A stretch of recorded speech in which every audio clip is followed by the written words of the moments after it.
Bom dia. Então, meu nome é Ana Paula. Eu estou falando daqui de Aracaju, da cidade de Aracaju, do estado de Sergipe. Nós vamos hoje estar iniciando uma live com seu Tomás, que se encontra lá no Japão, e nós vamos estar falando a respeito do testemunho de vida de seu Tomás.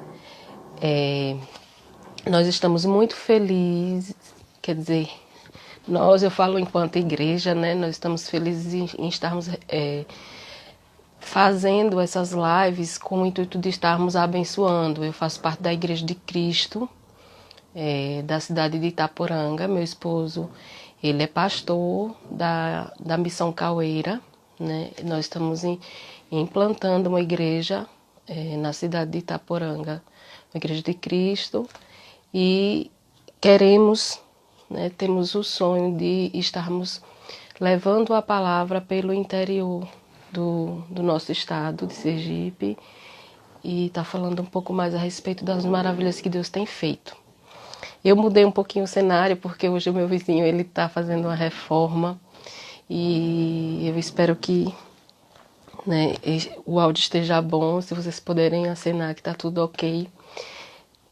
Eu vou estar aguardando o seu Tomás, ele está solicitando a entrada, mas antes eu gostaria de compartilhar uma palavra, né, que está lá no livro de Coríntios, que diz assim, lá no capítulo 1, no verso 3, no versículo 3, do capítulo 1 de 1 Coríntios, que diz: Bendito seja o Deus de nosso Senhor Jesus Cristo, o Pai das misericórdias e o Deus de toda a consolação, que nos consola em toda a nossa tribulação, para que também possamos consolar os que estiverem em alguma tribulação, com a consolação com que nós mesmos fomos consolados de Deus.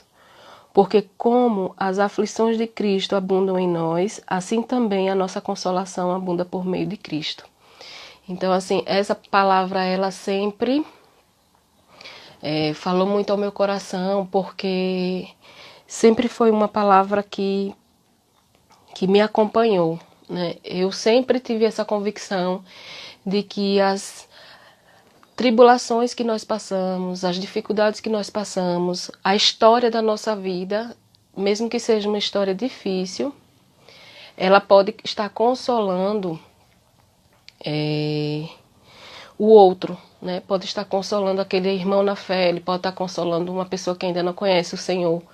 Porque o nosso testemunho, quando nós passamos pelas dificuldades, passamos por uma situação de vida em que nós tivemos uma perda, ou até mesmo uma situação de vitória, uma situação de tristeza, nós com certeza estaremos liberando, né, sobre a vida das pessoas um ensinamento, porque nós passamos, vivenciamos. É como tem um ditado popular que diz assim, que muitas vezes, quando você ouve de uma pessoa que não passou, aí você diz assim, ela não sabe o que eu estou passando, né? E quando você ouve de alguém que já passou pela mesma situação, de repente a pessoa diz não, né? Ela realmente sabe o que ela está passando, sabe o que eu estou passando e realmente ela está falando de caso vivenciado. Então, assim, leva uma vida para aquela pessoa que está passando aquela dificuldade, porque ela se identifica. Então, a palavra de Deus na nossa vida faz isso, ela nos ergue para erguer outros. Sempre a palavra do Senhor vai ter essa finalidade, né? Ela vai ter a finalidade de estar levantando outros. Nós nunca podemos usar a palavra de Deus para destruir o outro, porque a palavra de Deus ela é vida, né? A palavra de Deus ela é vitória para aqueles que sabem usar, né? Então, assim, nós temos que ter isso no nosso coração. Aquilo que temos passado, naquilo que fomos consolados, não foi só para benefício próprio, foi para benefício do reino de Deus, tem um propósito. Então, é com esse intuito que nós estamos trazendo pessoas, irmãos em Cristo, pessoas que creem num Deus que faz maravilhas mas que não nos isenta de sermos seres humanos, né? Por que eu estou falando isso? Porque as nossas escolhas também fazem com que nós venhamos a ter vitórias e muitas vezes dificuldades. Então, assim, é muito bom termos isso gravado no nosso coração, né? A chuva que chove para mim, ela chove para o meu vizinho também. Então, as dificuldades que vêm sobre um país, ela vem sobre um povo inteiro. Mas o Senhor, Ele nos dá uma direção, nos dá um escape, e é nisso que nós cremos. Então, assim, que a palavra do Senhor na sua vida seja usada para levar vida e não para levar morte, né? Quando nós falamos que Jesus está voltando, que existe céu e eternidade, que existe inferno, nós não queremos dizer para as pessoas que as pessoas estão destinadas ao fracasso, destinadas ao inferno. Nós queremos enfatizar que, independente da situação que ela viva, existe um Deus que dá escape, existe um Deus que traz vida. E é nisso que nós cremos. Né? É nessa vida que nós cremos. Então, assim, que no seu coração, assim como no meu coração, possa existir essa convicção, né? Essa certeza de que o Senhor é aquele que traz vida. Então, assim, que essa verdade ela possa estar habitando no seu coração, e que você, a partir de então, comece a repensar um pouco a respeito de tudo que você tem vivenciado. E peça a Deus uma direção para estar compartilhando esse testemunho. Muitas vezes as pessoas esperam ter um testemunho trágico, né, para estar compartilhando, estar levantando outros. Mas Deus, Ele é um Deus de testemunhos diários. Então nós vemos a providência de Deus, o escape de Deus, a direção de Deus, nós vemos isso diariamente. Então, assim, mesmo que você não tenha um testemunho que venha a estar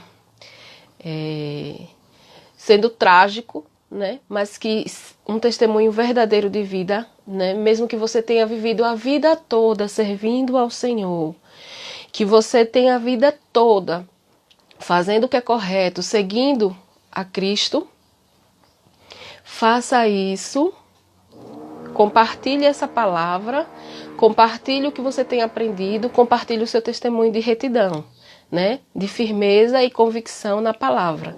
Não espere cair e não ache que só quem deve dar testemunhos, quem deve estar compartilhando, seja aquela pessoa que tem um testemunho trágico, um testemunho triste. Porque todas as coisas engrandecem o reino de Deus, desde que no nosso coração esteja esse o intuito, engrandecer ao Senhor, colocar Ele em primeiro lugar. Seu Tomás já entrou aqui, né? Ele já está conosco. Eu vou pedir para o seu Tomás ele fazer a solicitação para entrar na live. Seu Tomás vai estar compartilhando tudo o que ele vivenciou, né, desde a sua conversão. Então nós vamos tentar resumir, vamos tentar deixar ele à vontade para que, se o tempo nessa primeira live sair, né, acabar, nós reiniciaremos. Então, assim, pronto, ele já fez a solicitação. Compartilhando tudo que Deus fez, todos os livramentos, todas as direções que Deus deu à família dele, ao coração dele. Seu Tomás. Oi, bom dia. Boa noite, né? Bom dia Bom para dia mim, para boa noite para o você. senhor. Isso mesmo. Então, tá um pouquinho só escuro. Hum, Se tivesse como clarear, tem uma lâmpadazinha aí perto? não tem. Não tem? Pronto, a gente vai tentar assim, é porque não tá dando para ver direito seu rosto. Para mim não tá, mas pode ser que para quem tá assistindo tá legal, tá vendo o seu Tomás, porque às vezes para mim realmente fica um pouquinho mais escuro.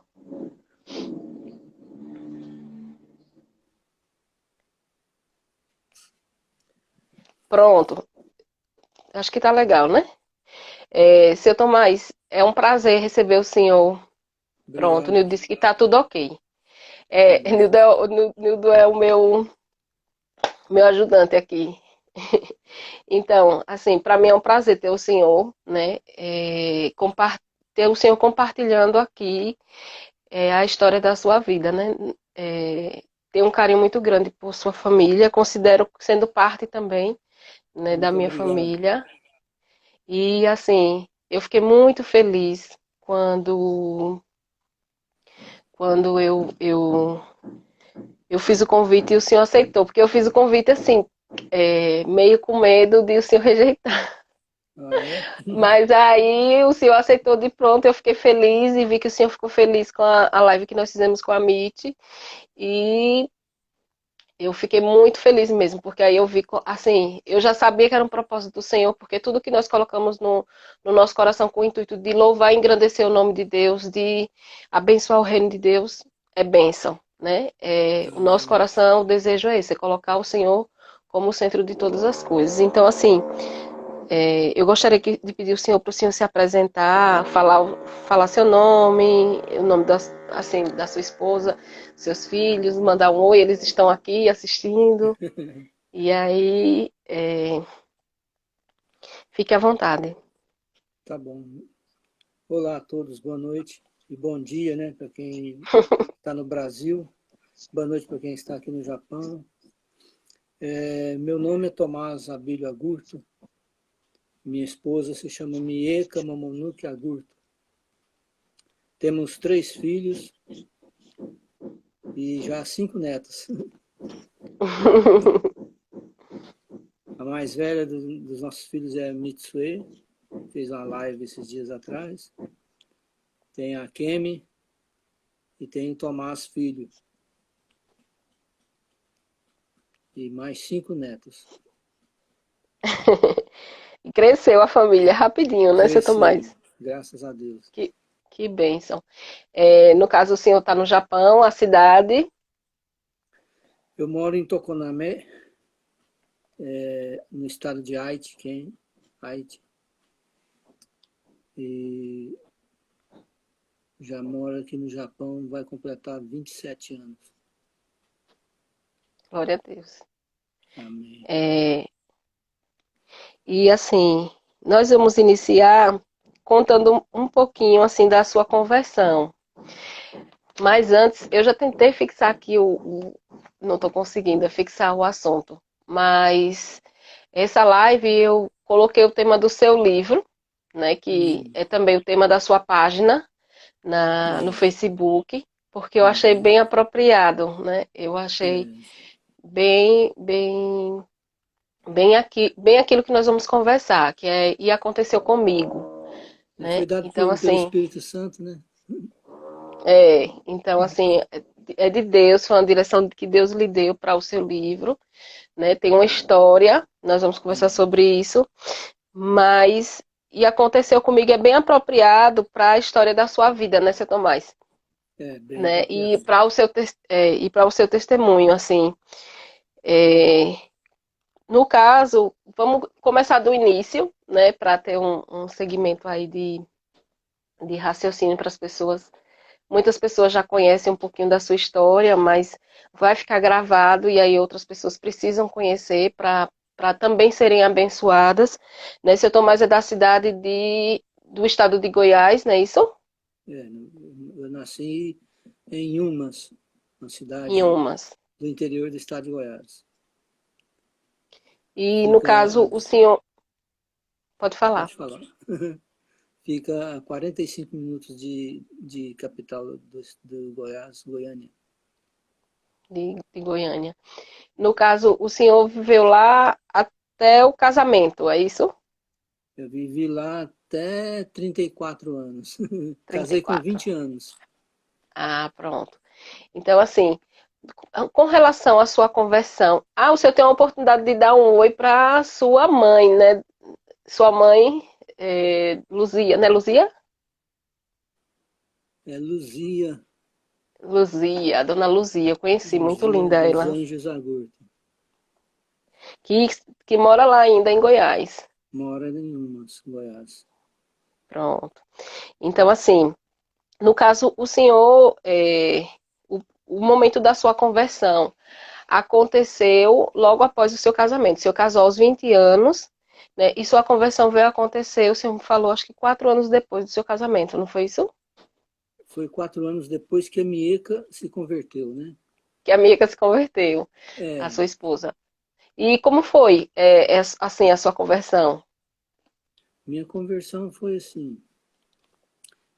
A Mieca se converteu primeiro, né? E depois de 4 anos foi que eu entreguei a minha vida para Jesus. Mas foi assim, quando ela se converteu, eu falei para ela assim, ó, você pode ser crente, mas que isso não interfira no nosso casamento, no nosso relacionamento. E ela foi ser crente. Foi, foi assim. Aí para ela não ir sozinha na igreja, eu levava ela. Toda vez que tinha culto, eu levava ela. Eu acompanhava ela até a igreja, mas não entrava na igreja. Eu ficava lá de fora, esperando o culto acabar para mim levar ela de volta para casa. Ou às vezes eu ia para a praça lá no centro da cidade, sentava lá no banco e ficava olhando as pessoas lá passar, até da hora de voltar lá para o culto para pegar ela para ir embora para casa. Aí, E é, e, pode todo, e falar. assim, ia toda vez que tinha culto, era desse jeito, do mesmo jeito. Aí um dia aconteceu que eu estava lá de fora da igreja e esperando o culto acabar para a gente poder ir embora. Aí a mulher do pastor saiu lá fora e pegou eu pro braço e me levou lá para dentro. Eu não queria ir de jeito nenhum, mas ela me levou lá para dentro assim forçado mesmo. Antes disso eu falava para mim, para minha ela me chamava de vez em quando para ir no culto e eu falava assim, não, eu vou, eu ficava brincando com ela assim, eu vou tocar um rock lá dentro da sua igreja, porque naquela época eu gostava muito de rock, eu já tocava violão, eu falava para ela, eu vou tocar um rock lá dentro. E ela só ficava calada, né? Não falava nada, não. Aí, nesse dia, a mulher do pastor me arrastou lá para dentro e eu nunca mais saí. Mas ainda demorou um pouco eu me converter, mas eu já entrava lá dentro da igreja. Aí, Foi acontecendo aos poucos, né? aí eu escutava só a pregação que falava assim, eu vou te traspassar com a minha palavra, com a minha espada. Toda vez, não sei porquê, mas sempre tinha essa palavra nos cultos. Eu esquecia daquilo, de repente tinha lá de novo aquela palavra pregando lá. Eu vou te traspassar com a minha espada. E eu ficava com medo, muito medo de Deus me traspassar com a espada dele. Eu não sabia que a espada era a palavra de Deus, eu ficava com muito medo. Aí,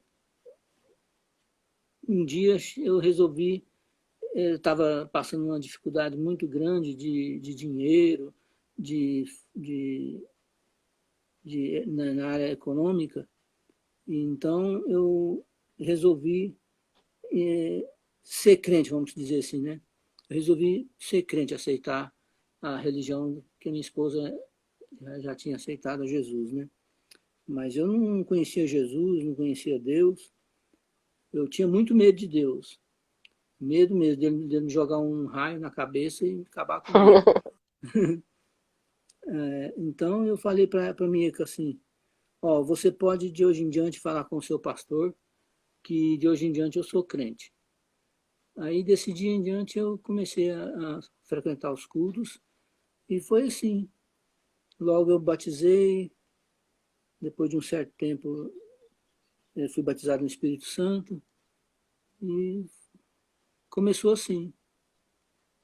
Como, assim, o que nós observamos aí é como nada, na, Deus não deixa nada escapar, porque assim, o fato do Senhor sempre estar levando ela, né, à igreja, o fato dela ter permanecido indo à igreja e o Senhor estar ali levando ela é que fez com que houvesse uma oportunidade para o Senhor estar entrando. Né? Uhum. E ali de uma forma, porque cada um é levado de uma forma. Tem pessoas que é levada por necessidade e outras pessoas são levadas realmente assim por até para fazer um favor, como nós já ouvimos aqui outros testemunhos, né, para alguém. E aí, mas a sabedoria da sua esposa de estar indo, de estar permanecendo, fez com que ela alcançasse a vitória, porque é uma vitória quando o pai de família, né? Quando os pais eles servem ao Senhor. Né? Existe É, quando o Senhor entra naquela casa, naquela família e começa a habitar ali através dos pais, porque existe uma autoridade espiritual sobre os pais. E aí é bênção de Deus quando isso acontece. Então, assim, através de uma sabedoria, né, da mulher, que foi no caso a Mieca, né, é que o Senhor foi alcançado. Porque por É, mais que houvesse ali a situação da pastora ir lá e lhe convidar e o Senhor entrar meio que forçado, mas a persistência dela de continuar servindo ao Senhor, mesmo vendo ali que o Senhor não queria, que o Senhor até, de certa forma, fazia aqui a gente chama de mangação, né? Mas eu sei que em outros estados não existe esse termo. Mas de estar existe. zombando, né? É. Então, assim, e o Tomazito está falando aqui que foi a mesma estratégia que Mieka usou para também levar o filho. Então, assim, e hoje Tomás é uma benção, né, Tomazito? Né? Ele Amém. é um servo do Senhor abençoado. Então, assim, nós percebemos que existem estratégias, às vezes, como o Senhor mesmo falou, ela não falava nada, mas a perseverança dela de estar indo até a casa do Senhor e estar mantendo essa postura, fez com que vocês fossem alcançados através da fé que ela tinha. Porque eu creio que ela não fazia isso aleatoriamente, né? Nós cremos que o Senhor ele direciona a vida do filho dele. Então eu creio que Deus ele vai direcionando a situação para que haja um momento oportuno. Por isso que nós temos que buscar essa sabedoria vinda de Deus. Mas Amém. continuando, né, aqui o testemunho do Senhor. Então, nesse momento que o Senhor se converte, o Senhor já se envolve, porque o Senhor me falou que participou, chegou a participar do Ministério do Louvor durante um tempo, não foi isso? O Senhor toca É, alguns instrumentos. é. Naquela época, quando eu me converti, eu comecei já me interessei logo pelo Ministério do Louvor, né? Mas eu não sabia o que era Ministério do Louvor. Não sabia nem o que era ministério. Eu só queria cantar, né? Tocar. Então, eu não conhecia as músicas evangélicas, mas eu tocava bateria também, então eu comecei tocando bateria lá no grupo de louvor. Aí eu fiquei muito tempo tocando bateria e comecei a ministrar louvor também, e já tocava algumas músicas. Então, tinha um grupo lá de louvor que tocava também, e eu comecei a participar do louvor da igreja, e fiquei muito tempo no louvor. Foi assim.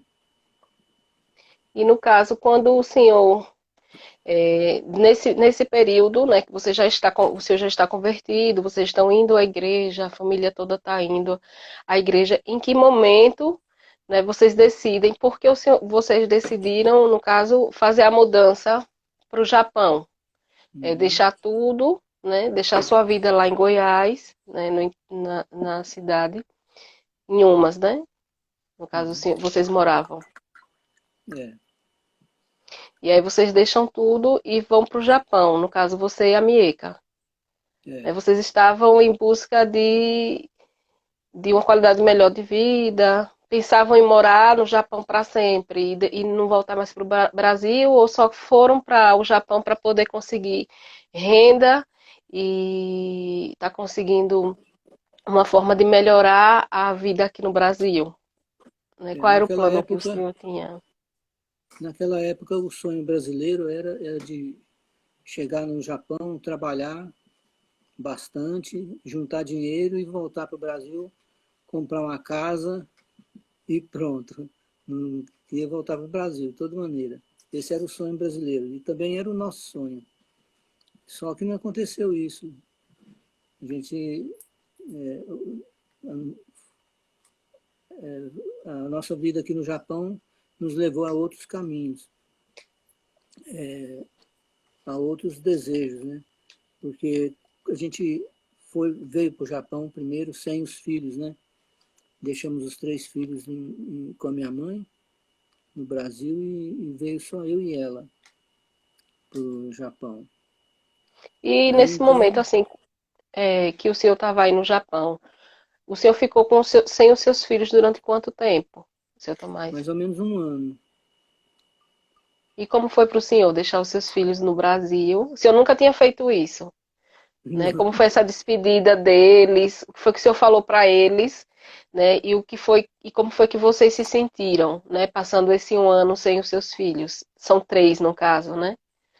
É, foi terrível, foi a coisa mais terrível que aconteceu comigo na minha vida. Porque eu não conversei com meus filhos, eu não reuni eles e conversei com eles, pus eles a par das coisas, como se diz, né? Eu não falei para eles, ó, o papai está indo para o Japão, mamãe também, e vocês ficam aí com a minha mãe, e depois a gente vem buscar vocês. Eu não falei isso. Eu só arrumei os documentos que eu tinha que arrumar, e quando chegou o dia de vir para o Japão, apenas despedi de todos, despedi dos nossos filhos, e, e ficaram assim como se tirasse um doce da boca de uma criança. Porque, de repente, o pai não fala nada, e de repente o pai tá, mas a mãe está indo para o Japão e não sabe quando que vem. Então foi assim, triste, foi muito triste mesmo. Aí deixamos eles com a minha mãe e viemos para o Japão. Aí chegando aqui foi mais triste ainda, porque quando chegava às 6 horas da tarde mais ou menos, que a gente saiu 5 horas do serviço, 6 horas da tarde estava aquele começando a escurecer, dava aquela saudade, dava aquela tristeza de ter os filhos longe, os filhos não estavam com a gente, e eu só chorava, chorava, e subia lá para cima do apartamento, na cobertura lá em cima, e ficava lá orando e chorando, orando e chorando, até passar esse ano que a gente ficou lá passando E a as férias. comunicação, como era naquele tempo Naquele com tempo eles?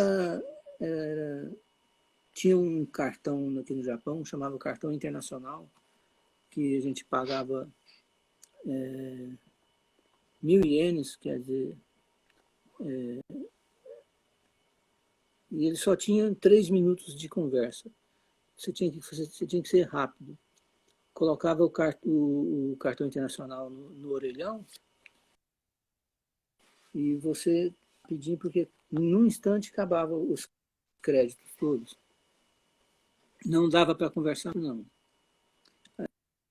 Eu e a minha esposa, a gente teve a felicidade de comprar um telefone residencial fixo lá no Brasil, lá na casa da minha mãe.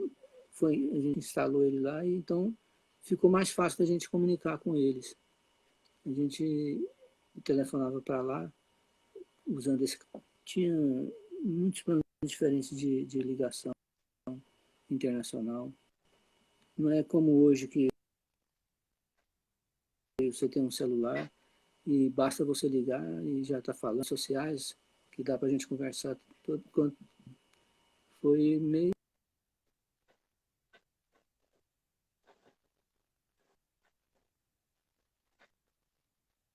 Não tinha. No início a gente não via um ao outro assim, né? Não tinha como ver.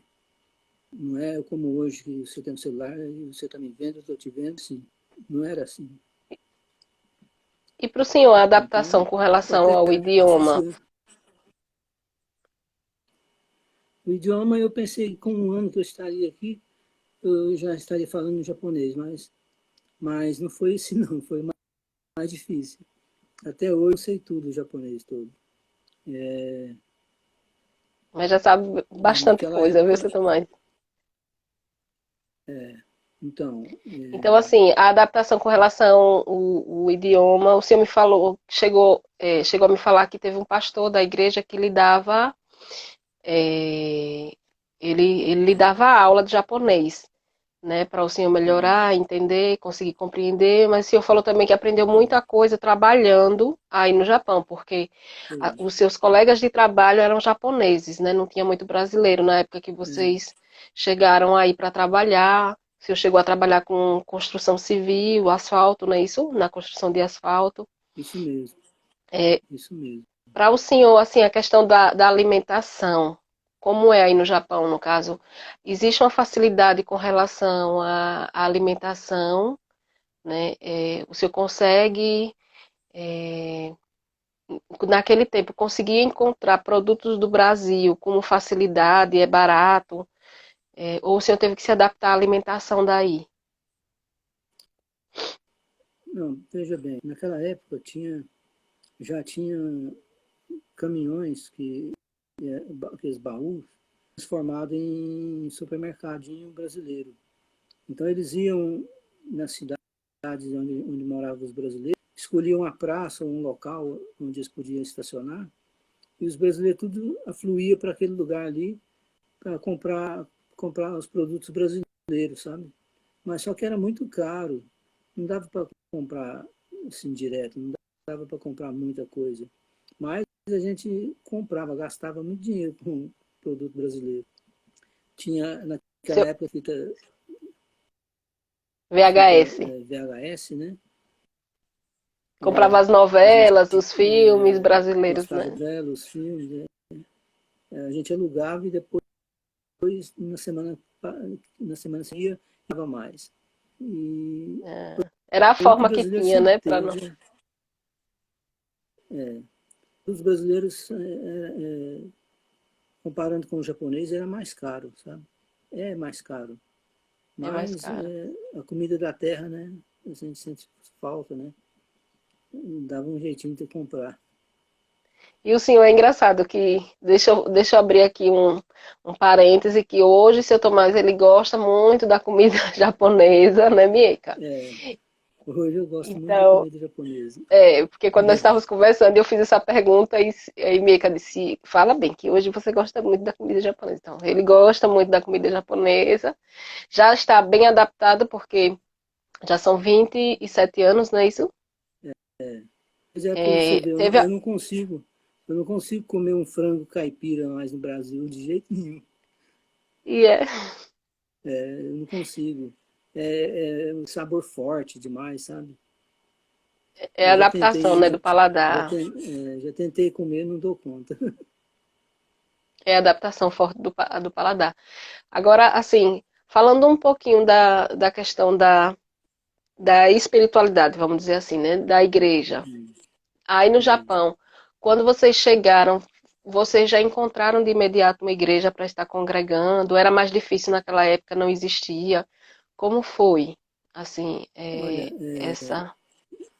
naquela época que a gente chegou aqui, nós fomos recebidos pela nossa cunhada e o cunhado, né? A gente ficou na casa deles, a irmã da Mieca. E esse cunhado meu já tinha encontrado uma igreja japonesa pentecostal. E o pastor da igreja, ele era muito assim, muito acostumado com estrangeiros, porque o missionário que fundou a igreja lá era americano, sabe?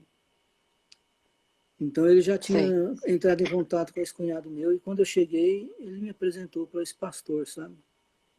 E, mas antes disso, ele me ensinou onde era a igreja, era perto da minha casa.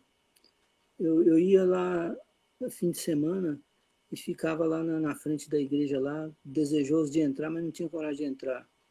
Ficava lá na calçada, desejoso de entrar, mas não ficava com vergonha. Não sabia falar japonês, lá era tudo japonês. Aí eu ficava lá e chorava de saudade da igreja, da congregação, de congregar, sabe? Um sentimento muito, assim, de falta, de comunhão. É muito, deixa a desejar mesmo. Então, aí depois que eu conheci esse pastor, ele começou a me dar aulas de japonês. E eu aprendi muita coisa com ele. Aprendi muito idioma com ele. Ele falava um pouquinho de português, mas algumas palavras só. Não formava frase, não, sabe? Uma palavra ali, outra aqui. E o que eu aprendi mais mesmo foi ministrando lá na igreja, depois de um certo tempo que eu estava lá, eu ministrava lá na igreja japonesa, então eu aprendi na marra. Aprendi o Nihongo, ó. O japonês falado na igreja, ele é diferente do cotidiano, o japonês cotidiano, sabe? Então Sei. tem muitas coisas que, se você ler uma palavra na Bíblia japonesa, tem japonês que nem sabe o que é. Mas Diferente como, seu Tomás? é assim, As palavras? as palavras são mais palavras mais difíceis e escrita mais difícil também, sabe? Porque tem os chamados garranchos, né? Que é o kanji. É. São diferentes, as palavras diferentes. Então, tem muitas palavras que o próprio japonês não entende o que é. Você tem que traduzir para ele Entendo. em Aí, japonês. no caso, aqui, há alguns anos, né? Alguns anos atrás, eu acho que essa quantidade de tempo que o senhor tem lá no Japão, né? Há 27 anos atrás, aqui no Brasil, existia um certo preconceito contra a igreja evangélica, né? No caso dos Existia? orientais, existia, né? No caso dos orientais, né? Lá não é tão difundido a igreja evangélica, não é tão conhecida, né? Uhum. O senhor sentiu algum tipo de dificuldade de repente professar sua fé, apresentar-se como cristão em alguma situação no seu trabalho ou com algum amigo que o senhor fez japonês, causou alguma estranheza, sofreu algum tipo de preconceito? Ah, sofremos sim. Porque a gente faz, principalmente no trabalho. No trabalho, os japoneses são muito assim. É diferente o jeito de tratar as pessoas, sabe? O, o jeito de conversar, o jeito de um chefe tratar o subordinado é diferente. Ele briga, ele dana, ele faz, como que chama de medo? Bullying. Tem muito bullying aqui, sabe? Bullying? Bullying, como fala? Bullying? Uhum. É, Mas o isso fato mesmo. de ser, por ser cristão, não. Mas por ser Não, só, no caso, por ser cristão também. Porque a gente parecia que a gente era muito perseguido, sabe? Porque a gente se esforçava para fazer as coisas certas e eles queriam que a gente fizesse as erradas, sabe? entendo. Então, então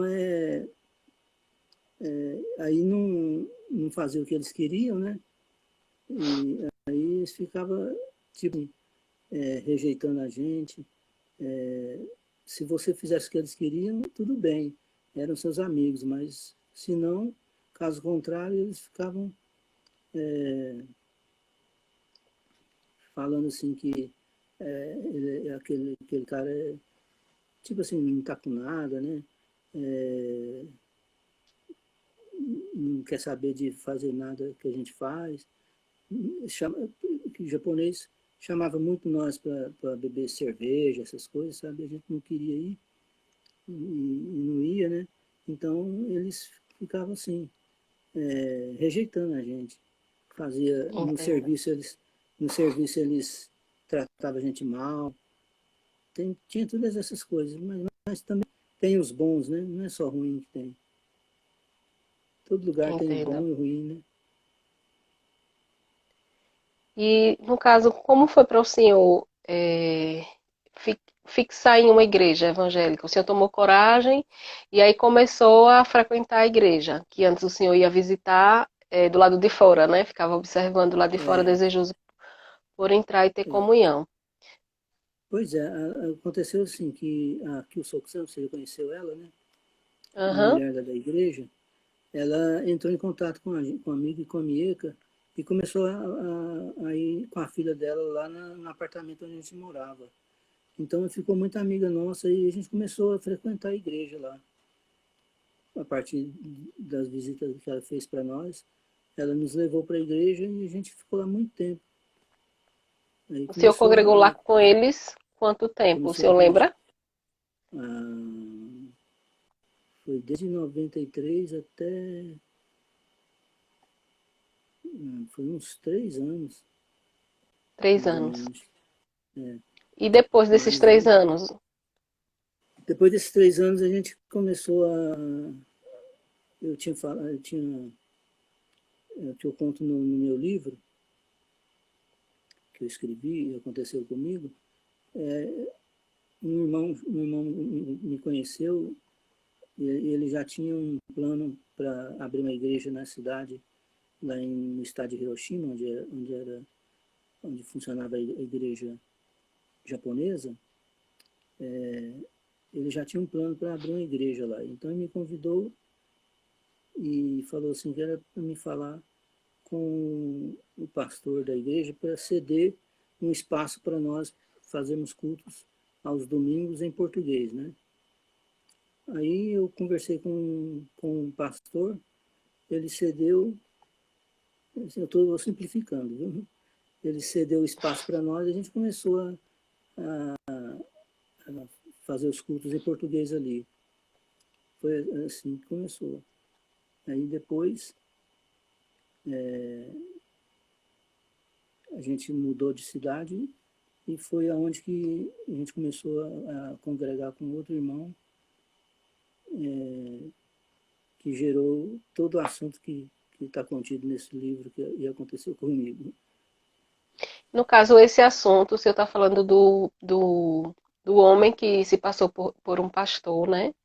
E ali É, ele enganou o senhor e sua família e outras famílias para estar com eles e houve alguns abusos, é, né? Alguns enganos, vários enganos, algumas violências e tal. Referente a isso, seu Tomás, quando ele lançou a proposta, até a Mitsue, ela falou no testemunho dela que ele pegou uma palavra que o senhor havia recebido, que estava no seu coração, né? E ele trouxe como se fosse uma revelação da parte de Deus para a sua vida, né? Para vocês estarem juntos, em comunhão, e o senhor está ali, junto com a sua família, servindo ao Senhor e estando com eles. É, quando aconteceu do senhor estar lá, qual era a convicção que tinha no seu coração, né, para o senhor estar lá, nessa comunidade? O que foi que Deus falou ao seu coração? Ou qual era a palavra que estava no seu coração? Qual era o desejo que o senhor tinha quando o senhor aceitou o convite para estar nessa comunidade? como você disse, eu tinha uma palavra de Deus no meu coração, que o Senhor enviaria um anjo que estaria diante de mim e que me mostraria o caminho pelo qual eu deveria andar, né? Eu peguei aquela palavra e fiquei esperando o anjo aparecer, sabe? Eu apliquei a letra da palavra na minha vida e a palavra de Deus fala assim que a letra mata, né? Mas o espírito vivifica. Então, eu apliquei ao pé da letra na minha vida aquela palavra e quando esse irmão apareceu, eu me identifiquei com ele porque ele usava muito a palavra de Deus, sabe? E eu gostava sempre da palavra de Deus, sempre gostei, sempre amei a palavra de Deus. Então, eu pensei assim que o anjo que Deus prometeu para mim era esse homem. De início, assim, quando eu conheci ele, eu pensei que era, né? Foi o meu erro, né? Mas não era nada. Foi aí que eu fui para lá com essa crença, né? Que Deus tinha colocado um anjo na minha vida que iria me mostrar o caminho pelo qual eu deveria andar. Porque ele naquela Estando época... na, Uhum. Pois estando não. naquela situação, né, de que vocês estavam em comunhão, me falou que durante um tempo tudo parecia ser normal, né? A igreja parecia ser normal, o pastor, o suposto pastor, né, que nós não podemos dizer, Uhum. o enganador, né, que estava lá Isso. enganando vocês lá no Japão, Uhum. parecia ser um pastor, né? Parecia ser um É. homem de Deus. Então, durante um tempo, houve um tempo realmente de engano. Depois de um determinado tempo, ele começou a mostrar-se como ele era.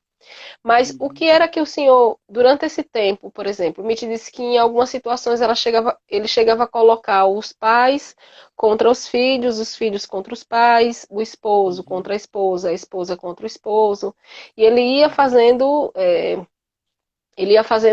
esse tipo de situação para que ele sempre parecesse como se fosse aquele que estava trazendo a paz.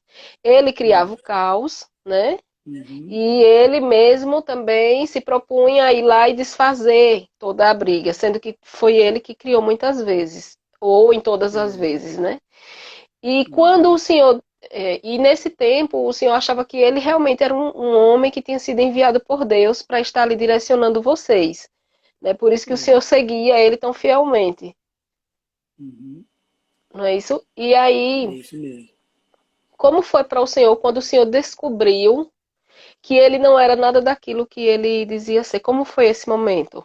O que foi que aconteceu que o senhor descobriu que ele não era aquilo que ele dizia ser? Ah, foi assim, foi de Deus mesmo, né? Porque esse tempo todo a gente ficou lá, debaixo da, da mão dele, vamos dizer assim. Esse tempo todo a gente ficou lá, eu não vi assim nada. Eu estava cego, sabe? Eu estava cego e surdo e mudo também, que eu não falava nada contra ele, com medo de Deus me jogar um raio na cabeça, porque era um homem de Deus, eu não podia falar nada contra ele. Mas eu não via nada assim, sabe? Eu estava cego mesmo. A minha esposa nunca se deixou levar por ele. Sempre ela estava vendo as coisas e me contava. E muitas vezes ela não falava porque eu não dava ouvido para ela. E, mas eu não via nada assim. Quando eu passei a enxergar que Deus abriu meus olhos, a gente já estava separando já, sabe? Foi quando ele fez algumas coisas lá que, que eu vi que realmente ele não tinha nenhum sentimento de irmão para comigo, sabe? Era só ele mesmo e pronto. Então aconteceu algumas coisas assim que eu pude ver que eu pude sentir também que foi uma punhalada nas costas, sabe? Traição, assim. Eu fiz tudo assim para agradar ele, mas ele não levava isso em consideração, nem de mim, nem de ninguém. Então eu comecei a enxergar isso, a gente já estava separando, já, quase separando, sabe? No caso, o senhor e a Mieca. A Mieka ela nunca se dobrou a ele diante dele, não. Eu é que não via nada, sabe? Eu ficava contra a Mieka, porque ela falava as coisas comigo e falava, não, não é assim, né? Mas ela estava certa e eu errado. Eu entendo. No caso, para as pessoas que estão aqui ou que irão nos ouvir, que não tiveram a oportunidade de ver o testemunho da Mitsue, que é a filha de seu Tomás, na live que nós fizemos, é, quando o seu Tomás fala de engano, de apunhalada, ele está falando também, porque assim, toda a família dele e outras famílias confiaram os seus bens e todo o seu trabalho durante 7 anos, não é isso, seu Tomás? É. A uma Uhum. pessoa que se passou por um homem de Deus, né, um líder religioso, né, É. e ali ele enganou essas famílias e roubou. essas famílias, né? Além de outros absurdos que ele cometeu no meio dessa comunidade. Então, Uhum. assim, foi um homem que realmente usou a palavra de Deus para enganar, para ferir e para matar, né? E o seu Tomás, acreditando que ele era um homem de Deus, levou toda a sua família para essa comunidade e serviu durante 7 anos, né? Acreditando estar servindo a obra de Deus, a um homem de Deus, e não era nada disso que acontecia ali. Né? É. Seu Tomás, quando acaba tudo, que vocês realmente descobrem todas as coisas que esse homem fez, né? Uhum. E vocês decidem sair dali, né? O que Uhum. era que o senhor tinha? O senhor foi para casa, foi para sua casa, tinha uma casa, o senhor foi morar com alguém, conseguiu uma casa, como foi essa saída? Bom, a gente tinha uma casa velha que a gente comprou, todos compraram. A gente, a comunidade comprou a casa, sabe? Mas quem morava nela era eu e minha família. E é nessa casa que funcionava a igreja. Então, quando a gente foi separar, assim, ele morava no alojamento da firma onde nós trabalhávamos. Então, ele ficou lá e eu fiquei na casa onde eu morava. E aí, é, essa casa, só a parte física da casa que era nossa. O terreno não, o terreno era de outras pessoas ali. Então, a gente, como tinha confiado a ele todas as nossas economias, investido nas coisas que ele falou que ia comprar aqui lá no Brasil, para servir na obra de Deus, era da igreja, como se fosse da igreja que a gente estava. Então a gente só tinha essa casa lá e também a gente, para sair de lá, tinha que demolir essa casa, porque era bem velha, sabe? E para demolir uma casa no Japão é muito dinheiro, você tem que pagar muito dinheiro. Mas Deus nos deu graça diante do dono, o ex-dono que vendeu a casa para nós, ele morava perto de nós lá. Nós chegamos nele e falamos a ele: ó, nós precisamos ir embora e não temos dinheiro para demolir a casa. Aí ele falou assim: não, pode deixar que eu mando demolir, né? Quando vocês saírem, eu mando demolir. Então Deus nos abençoou nisso também. Em todo tempo Deus nos cuidou de nós, mesmo diante de toda essa dificuldade que a gente passou, Deus cuidou de nós e cuida até hoje.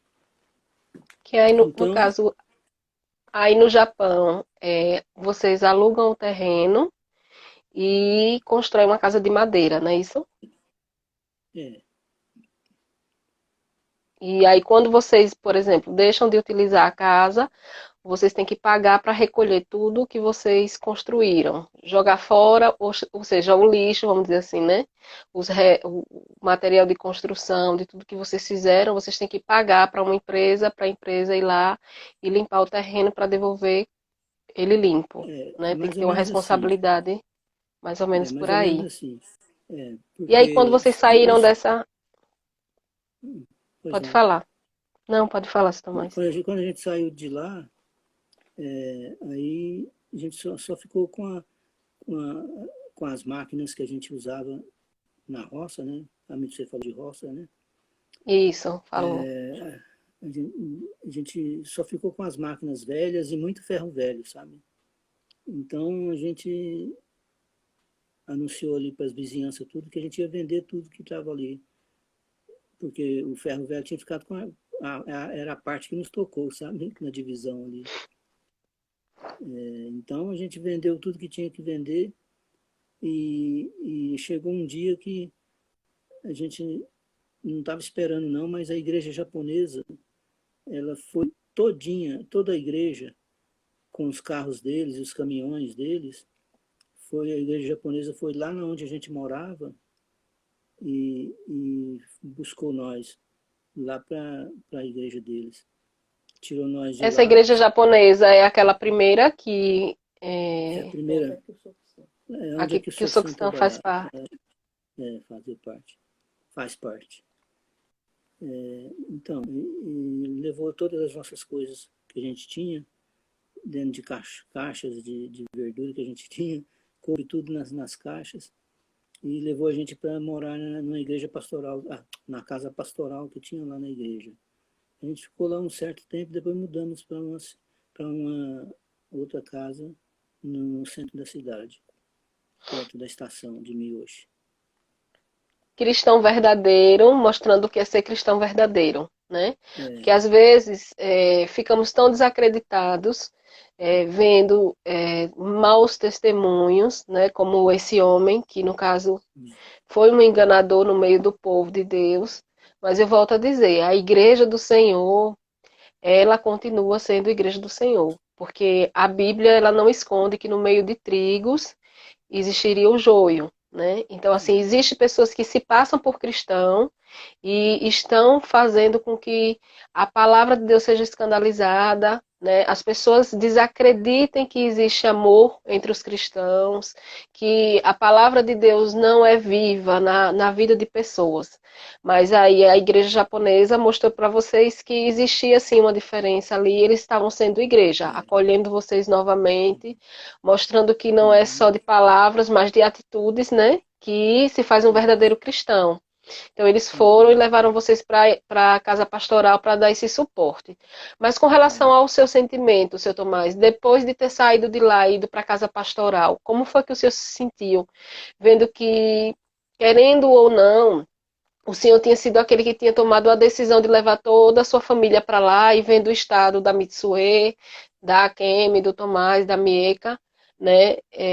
Terem passado por esse tempo, né? Sendo o senhor, que eu entendi. sei que é um pai cheio de amor pelos seus filhos, né? Um esposo amoroso e de repente ver a sua família naquela situação toda por causa de uma decisão, né? Como é que o senhor estava se sentindo ali, naquela, vendo toda aquela situação? Como foi que o senhor se sentiu? Eu me senti culpado, é claro, né? Me senti culpado, até pouco tempo eu me sentia culpado. Todos esses anos eu me sentia culpado de tudo que tinha acontecido. Todas as tragédias, todas as tristezas, todas as coisas ruins que aconteceu, eu me sentia culpado.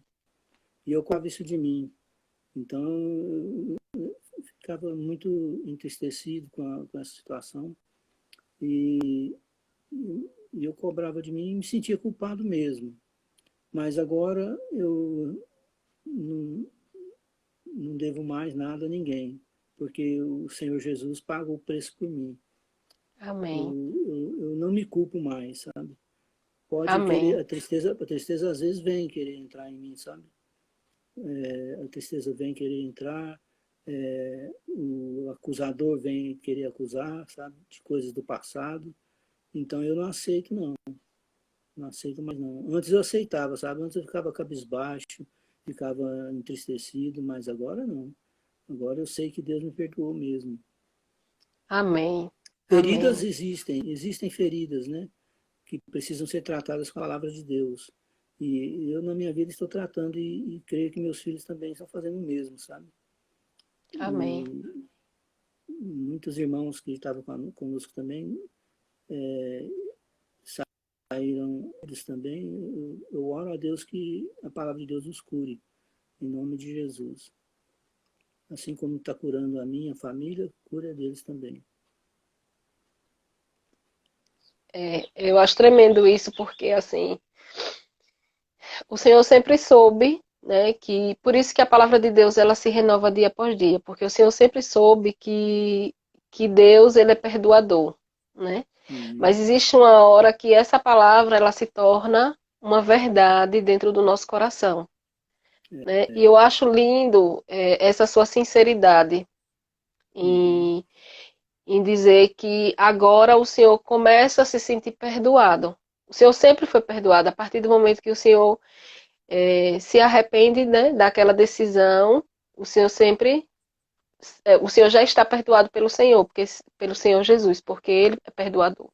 Nós vamos iniciar uma outra live para dar continuidade, o nosso tempo está acabando, mas nós vamos iniciar falando desse assunto e outras coisas que aconteceram com o Senhor depois dessa saída da comunidade. Viu? Eu vou estar iniciando, é o tempo só de